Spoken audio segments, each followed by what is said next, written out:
ఎక్కడున్నారు మేము అక్కడున్నాం, role reversal అయింది, మీరు అక్కడున్నారు మేము ఇక్కడున్నాం. That's normal in life. మా బట్టి అన్న కానీ మా శ్రీధర్ అన్న అంటే నాకు వ్యక్తిగతంగా అభిమానం అధ్యక్ష. కాకపోతే వారు చాలా ఆవేశంగా చెప్పారు అధ్యక్ష, మేము 1 కోటి మందిని కోటీశ్వరులు చేసి తీరుతాం. చేయండి, మేము అబ్జెక్ట్ చేస్తున్నామా? కాకపోతే ప్రశ్నలు అడుగుతున్నాం వారి తరపున.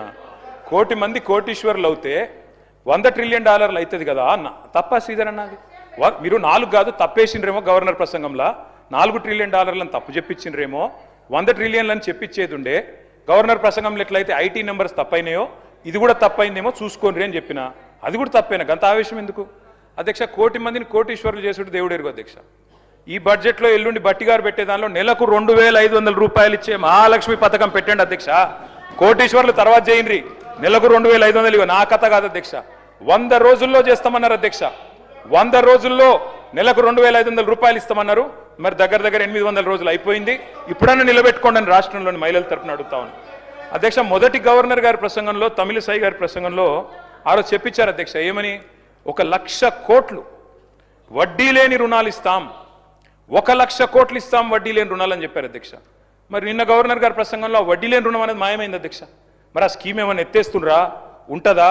వడ్డీ లేని రుణం ఇప్పటికి రాష్ట్రంలో 2,000 కోట్లు బాకీ ఉన్నారు. మీరు మహిళా సంఘాలకి ఇస్తారా, ఇయ్యరా? ఆ స్కీమ్ ఉందా, తీసేస్తారా? ఎందుకంటే మొదటి గవర్నర్ ప్రసంగంలో 1,00,000 కోట్లు వడ్డీ లేని రుణాలు అన్నారు. మరి నిన్నటి ప్రసంగంలో 1,00,000 కోట్లు అన్నారు కానీ వడ్డీ లేని రుణం రాకుండా జాగ్రత్త పడ్డారు, మంచి ఎడిటింగ్ చేశారు. కాబట్టి ఉన్నదా లేదా చెప్పండి అధ్యక్ష. మహిళా సాధికారత గురించి బ్రహ్మాండమైన ఉపన్యాసం ఇచ్చారు అధ్యక్ష. అట్లాగే గవర్నర్ గారి ప్రసంగంలో నిన్న మిస్ వరల్డ్ అనే కంటెస్ట్ పెట్టామని చెప్పారు అధ్యక్ష. ఇక మిస్ వరల్డ్ విషయంలో మిస్ ఇంగ్లాండ్ చెప్పింది అధ్యక్ష. నేను మిస్ ఇంగ్లాండ్ పారిపోయింది అధ్యక్ష, మన దేశం వదిలిపెట్టి పారిపోయింది. ఏమైనా అధ్యక్ష? I was made to feel like a prostitute, I was exploited అని చెప్పి మిస్ ఇంగ్లాండ్ ఇచ్చిన మాట ఇది సన్ మ్యాగజైన్ లో. ఎవరు అధ్యక్ష దీనికి బాధ్యులు? ప్రభుత్వం. కేటీఆర్ గారు 10 years మినిస్టర్ గా చేసిండు, కానీ ఆ మాటలు ప్రతిసారి సత్యదూరమైనటువంటి మాటలు పెట్టి అబద్ధాలను ఊరంతా ప్రచారం చేసుకోవాలనేదే వాళ్ళ కాన్సెప్ట్. ఇవాళ మేము మహిళలకు ఒక లక్ష్యంతో పనిచేస్తున్నాం, 1 కోటి మంది మహిళల్ని కోటీశ్వరులను చేయాలనుకున్నాం. అరే ఇప్పటి వరకు టౌన్లో, రూరల్లో 57,000 కోట్ల రూపాయలు వాళ్లకు బ్యాంకుల ద్వారా, స్త్రీనిధి ద్వారా ఇవ్వడం జరిగింది. మీ లెక్క మేము రెండోసారి అధికారానికి వచ్చినాక 1 రూపాయి కూడా మీరు మహిళలై వడ్డీ లేని రుణాలు ఇవ్వలేదు. పైగా 3,000 కోట్ల రూపాయలు వాళ్ళ మీద భారం పెట్టిపోయినరు. మేము ఈ 6 నెలలకు ఒకసారి, 3 నెలలకు ఒకసారి వాళ్ళ ఇచ్చిన ఇప్పటి వరకు దాదాపుగా 1,121 కోటి రూపాయలు, 1,121 కోట్ల రూపాయలు వాళ్ళ వడ్డీ డబ్బులను, అంటే వాళ్ళ వడ్డీని పే చేయడం జరిగింది. మేము ఎగ్గొట్టలే అధ్యక్ష, చేస్తూ ఉన్నాం. ఎందుకు ఇంత లేడీస్ అంటే మీకు అంత వ్యతిరేకం? అరే ఒక లక్ష్యం పెట్టుకున్నాము, ఆ లక్ష్యాన్ని, ఆ సంకల్పాన్ని రీచ్ కావాలనుకుంటున్నాము. మేము ఇవాళ మీరు మూతేసినటువంటి శిల్పారామం దగ్గర 106 షాప్స్ మహిళలకు వివిధ గ్రామాల నుంచి ఉత్పత్తి చేసినటువంటి వాళ్లకు మార్కెట్ సౌకర్యం కల్పించినాం. మీరు ఫ్రీ బస్సు పెడితే కూడా దాని మీద అనేక రకాల సెటైర్లు, తప్పుడు ప్రచారాలు, తప్పుడు వీడియోలను చిత్రీకరించడం, ఇవన్నీ కూడా అది మీ వంతు. ఇది తప్పు, ఇది సరైనది కాదు.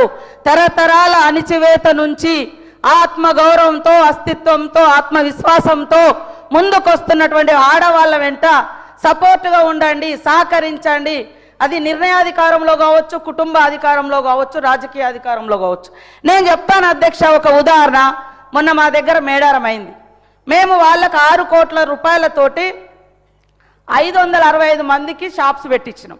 మొత్తం వాళ్ళు within few days, just 10 days నుంచి 15 daysలో 3,33 లక్షల రూపాయలు అదనంగా వాళ్ళు సంపాదించుకోవడం జరిగింది. టోటల్ వాళ్ళ ఇన్కమ్ ఎంత అంటే, మేము 6 కోట్లు పెడితే 9,33 లక్షల రూపాయలు వాళ్ళకి ఇన్కమ్ వచ్చింది అధ్యక్ష.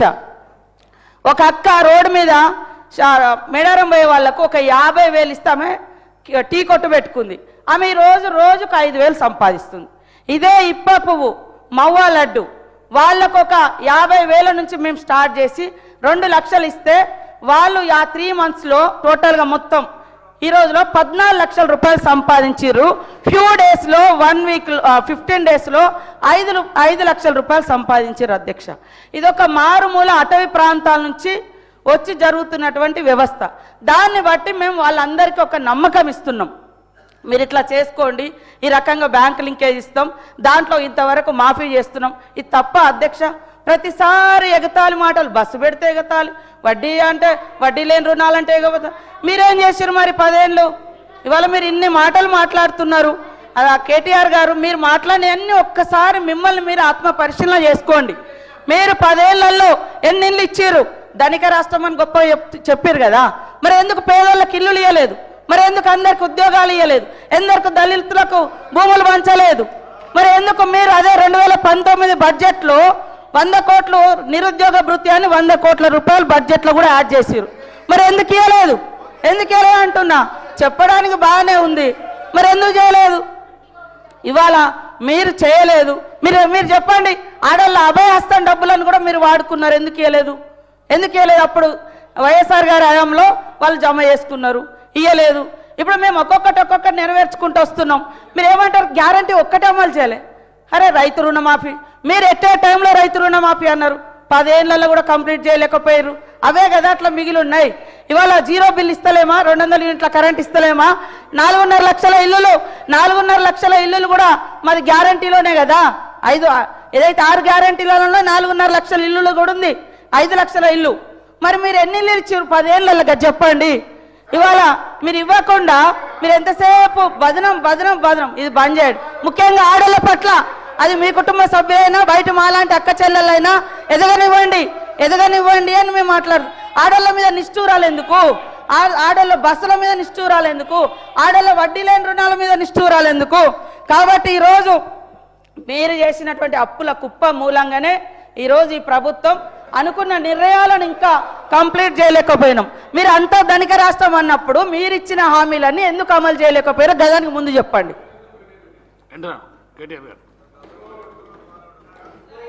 మంత్రి గారు అన్ని విషయాలు చెప్పారు అధ్యక్ష, కానీ అసలు విషయం చెప్పలేదు. మొదటి గవర్నర్ ప్రసంగంలో 1,00,000 కోట్లు వడ్డీ లేని రుణం అన్నారు. ఇప్పుడు దానికి కట్టుబడి ఉన్నారా లేదా అని అడిగాను అధ్యక్ష. 2,000 కోట్లు బాకీ ఉన్నారు వడ్డీ లేని రుణం, ఇస్తారా లేదని అడిగిన. అది చెప్పలే, అన్ని చెప్పింది కానీ అది చెప్పలేదు అధ్యక్ష. అధ్యక్ష ఇంకొక మాట అధ్యక్ష, వారు అధ్యక్ష నేను అడుగుతా ఉన్నా అధ్యక్ష, మిస్ ఇంగ్లాండ్ మిస్ వరల్డ్ పోటీలు జరిగినాయి అధ్యక్ష హైదరాబాద్లో. మిస్ ఇంగ్లాండ్ మీలా మ్యాగీ అనే అమ్మాయి ఇక్కడ నుంచి పారిపోయి సన్ మ్యాగజైన్కి ఇంటర్వ్యూ ఇచ్చి అందులో చెప్పింది అధ్యక్ష, అక్కడి నిర్వాహకులు నన్ను ఇబ్బంది పెట్టారు, ఎక్స్ప్లాయిట్ చేశారు, they have sexually exploited me, they have treated me like a prostitute. నా వర్డ్ కాదు, they have treated me like a prostitute. ఎవరి మీద చర్య తీసుకుంటారు దీనికి? ఎవరు బాధ్యులు దీనికి? గవర్నర్ గారి ప్రసంగం మీద మాట్లాడండి. కేటీఆర్ గారు మీకు ఇచ్చిన సమయాన్ని సద్వినియోగం, గవర్నర్ గారి ప్రసంగం మీద మాట్లాడండి. మీరు బయట పేపర్లను తీసుకొస్తాం, మాట్లాడండి. గవర్నర్ గారి ప్రసంగం మీద మాట్లాడండి. స్పీకర్ సార్, గవర్నర్ గారి ప్రసంగంలోదే మాట్లాడుతున్నారు స్పీకర్ గారు. I'm speaking on governors address only. మీరు వినండి. మిస్ వరల్డ్ పోటీలో మాట్లాడండి. మీరు బయట పేపర్ అన్ని కటింగ్ తీసుకొచ్చి మాట్లాడితే ఎట్లా? వరల్డ్ పోటీల గురించి చెప్పలేదా గవర్నర్ గారిని? గవర్నర్ గారి ప్రసంగం దాని మీదే మాట్లాడుతున్నా. మాట్లాడండి. మిస్ వరల్డ్ అందాల పోటీల గురించి చెప్పారా లేదా గవర్నర్ గారు? ఈ అమ్మాయి సిట్ వేయండి, స్పెషల్ ఇన్వెస్టిగేషన్ టీం వేయండి, వెంటనే కాన్స్టిట్యూట్ చేయండి. అమ్మాయికి అన్యాయం జరిగింది, దేశం పరువు తీశారు మీరు, భారతదేశం పరువు విదేశాల్లో తీశారు. సిగ్గు మీరు. డిప్యూటీ సీఎం గారు. అధ్యక్ష, మనం రాష్ట్ర ప్రజల గురించి